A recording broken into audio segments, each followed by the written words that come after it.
Hello, my name is Lamonte Garber. I'm with the Stroud Research Center, and I want to thank you for that introduction. And I'm going to start today's conversation on agroforestry by providing some historical context, which for Stroud has evolved from our focus on riparian forested buffers like you see here, and in a context where many of us recognize the need to dramatically increase the rate at which buffers were being planted. This has been especially important for Pennsylvania and for some other states in the Chesapeake Bay watershed because forested buffers comprise such a big part of our Chesapeake Bay watershed implementation plan. And one of the opportunities that's been discussed at great length is the strategy that you might call profitable buffers or edible buffers or multifunctional buffers. And I'd like to pose this question here. And that is, can we increase the implementation of forested buffers, the rate of implementation of these buffers through profitable agroforestry systems? We think the answer to this is yes, but perhaps not in the way we originally thought. And in fact, you'll see in a few minutes that Propagate Ventures has broadened this question considerably for us. We all bring our perspectives to discussions like this, so I'd like to share mine. Our context is this: traditional non-harvested forested buffers on conventional farms that are producing grain, livestock, dairy, etc. They're comprised primarily by resilient, rugged, native trees and shrubs like sycamore, river birch, and shrub dogwoods. But these are species that, for the most part, don't provide a real economic opportunity. So we've focused both our implementation and also our research. Stroud has considerable research capacity, and our focus has been to both promote and improve the planting and maintenance of forested buffers so we really achieve a high rate of success. And we use this information to equip farmers and landowners to do a better job with caring for their trees. Like we see here, a horse-drawn bush hog that we leased to an Amish farmer to help him mow his buffers. And so that has been our focus. And we have not seen to date, at least, a dramatic uptick in interest in a different approach to buffers, which emphasizes edible or saleable commodities. And we think there are a number of reasons why it's been slow to see multifunctional buffers really take off in this region. So I'd just like to talk about a few possible explanations for why we're seeing sort of a slow move toward these multifunctional buffers. And I think that the primary reason is that riparian zones are very, very challenging environments for farmers to produce food or fiber, at least for markets. These are flood-prone areas that have a great range, quite often, of soil conditions from wet to dry. And let's remember, a lot of edibles or ornamentals prefer a particular kind of soil environment. And here we've got just great diversity with a lot of very, very wet soils. We have streams that meander all over the place. So it's very hard for farmers to lay out fields that line up with their other fields and are easy to harvest. There's considerable wildlife pressure in these areas. Just think about birds eating a lot of the berries that a farmer might be producing within their riparian zone. The stream itself divides that field that you might otherwise plant these edibles in half, and it's a challenging thing to get across with equipment. And finally, we're working with a lot of busy farmers that already have pretty demanding enterprises, like, say, raising dairy cows, and so it's a challenge for them to take on a new enterprise with a lot of different new demands that they're not familiar with. So these are some reasons why we may not see a lot of these multifunctional buffers happening on the landscape, quite in the way that at least some of us thought they might. So in 2019, the William Penn Foundation approached Propagate Ventures and Stroud Center with some funding that enabled Propagate Ventures to develop some agroforestry systems that might be economically feasible for farms, in this case, in the Delaware watershed, but certainly applicable in the Chesapeake as well. And the idea here is that how could these buffers be designed that literally competed well with other crops that farmers might grow instead, such as corn, soybeans, and hay crops. And so with that, I'd like to turn it over to my colleague, Audrey, with Propagate Ventures, who will tell you more about their platform for agroforestry and how it might really enhance the movement toward more of these multifunctional or agroforestry-based systems. Audrey, take it away. Thanks.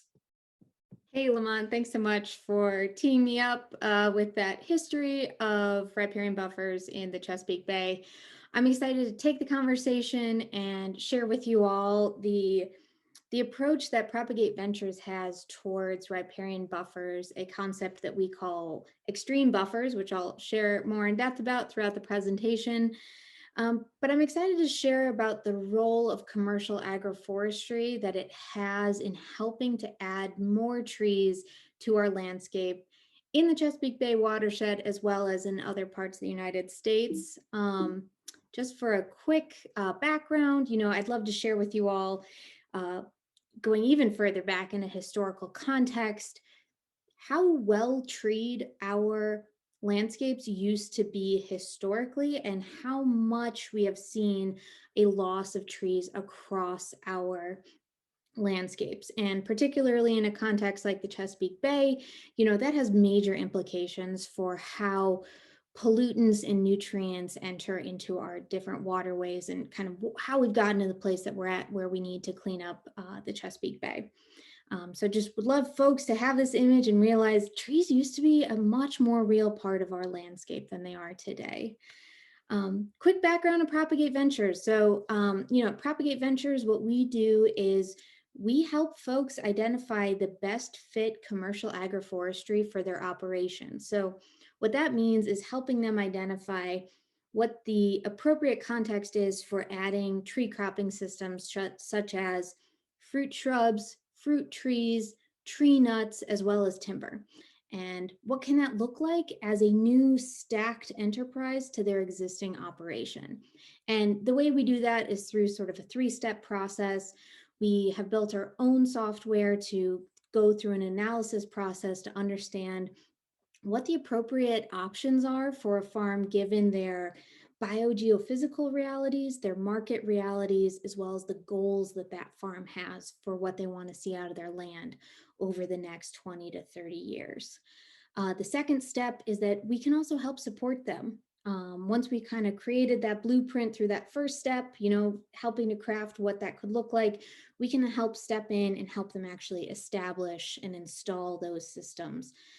And then the third way that we work with folks is helping them connect them to different financial opportunities that exist to help them get those off the ground. That can look like a wide variety of opportunities, but that's another piece of the work that we do. So what is agroforestry? So I kind of already named it, but it's the strategic integration of fruit, nut, and timber crops into an operational crop and animal farming system. It's a really, there's a concept called overyield that we believe in really strongly. So if you think of this photo does a great job of kind of bringing that photo to life. If that farmer were only doing a wheat crop, they could only basically get X amount per acre. But if they add in a second stacked layer of a tree cropping system, over the long haul, there are major implications for how much revenue they can expect from that land base. Obviously, there'll be some setbacks from what that wheat crop might be because of the shading effects or other options, but on a per acre basis, there's a major increase that you can have as a farmer for how much you can expect in terms of returns. And it's important that it's not just about the revenue and the returns. There are major co-benefits to integrating agroforestry into an operation. Things like water quality, wildlife habitat, carbon sequestration. There's a whole slew of co-benefits that happen when you add more trees back into our landscapes.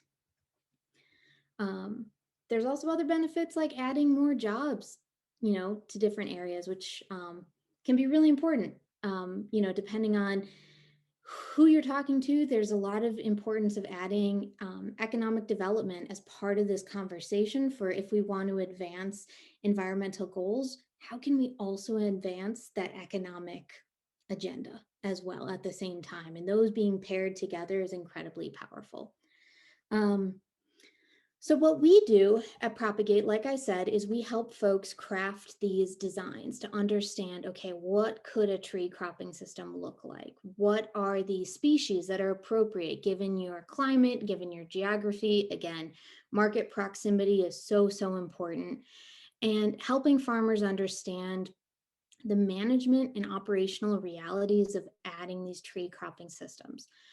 A big takeaway, if you guys take nothing else away from this presentation, I'd love it for it to be this.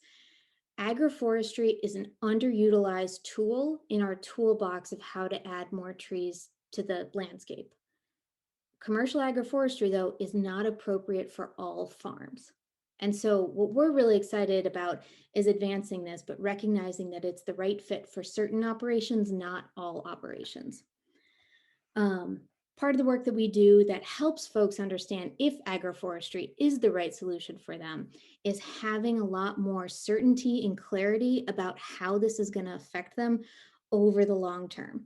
And those things look like, what kind of capital expenses am I gonna, need to take on? Things like, is there new tractor equipment I'll need, new harvesting equipment? Are there more barns or processing buildings I'll need? Ongoing operating expenses, as well as what the labor realities are they going to have to bring on more staff or seasonal or full-time staff in order to ensure success for these systems. But ultimately it can look really beautiful. So this is a system that we have up in the Hudson Valley in New York that we actually planted out in spring of 2021. This is a system primarily driven by chestnuts as well as currants. And what I think is really great is the operators here are still growing hay in between these these systems that are still maturing. So they're still able to get on a year-over-year basis some revenue still off the land while they're waiting for the tree crops to mature. And that's a really important question that we talk to with all of our clients is, what are their near-term cash flow needs to make sure that we do the appropriate fit cropping systems for what their realities are that they're facing. But what I'd love to talk about more today is a concept that we're really excited to be advancing in Pennsylvania in particular, but totally translational to Maryland, Virginia, and other Chesapeake Bay watershed states. It's this extreme buffer concept. And so what we're really excited to do here, Lamonte named some of the challenges that currently exist, right? We've got these really ambitious goals for how many more trees we need to plant, particularly in Pennsylvania, but also in the other states as part of the watershed implementation goals that exist to help clean up the bay. And there's bottlenecks, there's difficulties finding landowners or farmers who are willing to take kind of this perception that they're willing to take the land out of production. I just want to quickly note that CRP is an incredibly important program, conservation reserve program, that helps pay farmers for taking land out of production for certain goals like this.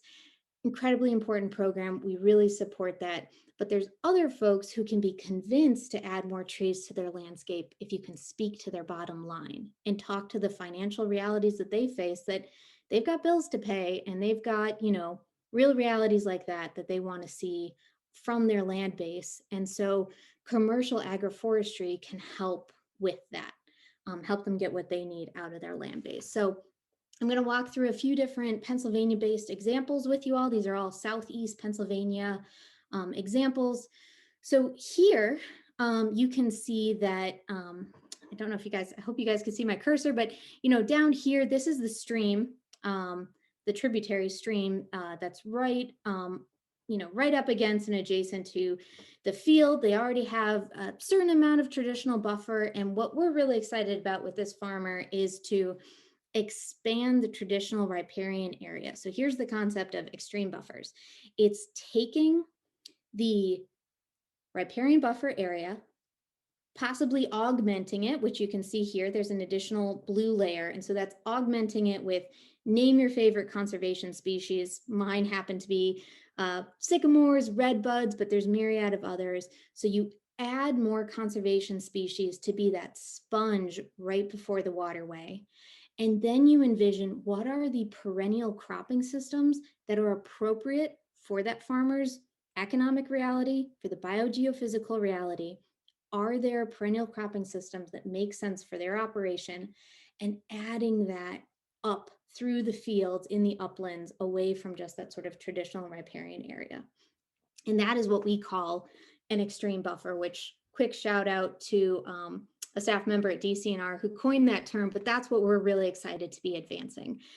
Really adding more opportunities to get more perennials on the land.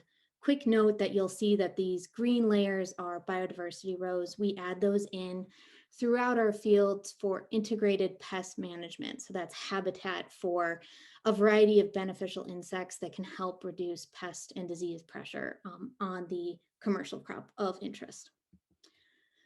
This is another Southeast PA example.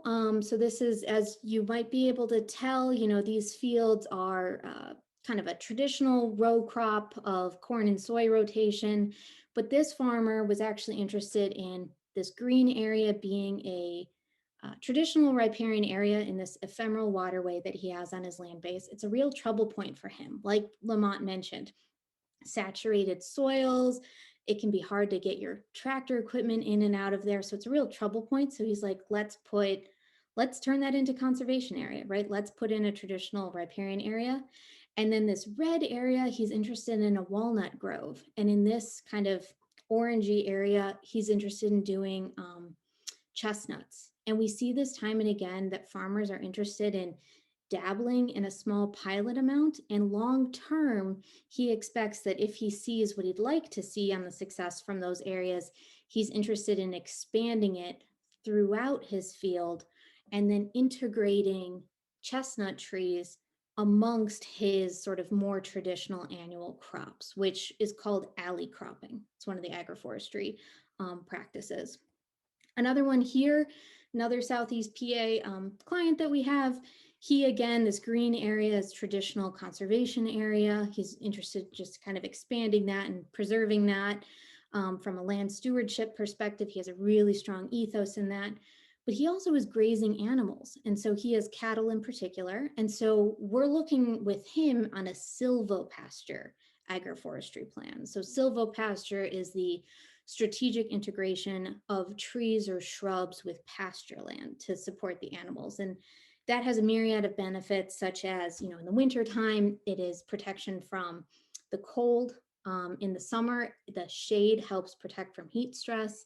And the plants themselves, depending on which you select and the spacing, can have really important nutritional benefits because it helps bring up micronutrients from the soil that the animals then take in, and then the farmer maybe doesn't have to bring in as much mineral supplements for their herd.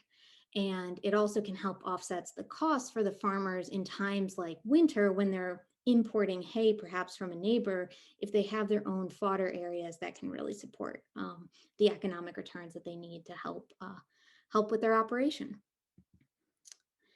This is an Australia example, but I just want to kind of give a picture of it, of like what this can look like when you're integrating perennials with a pasture setting.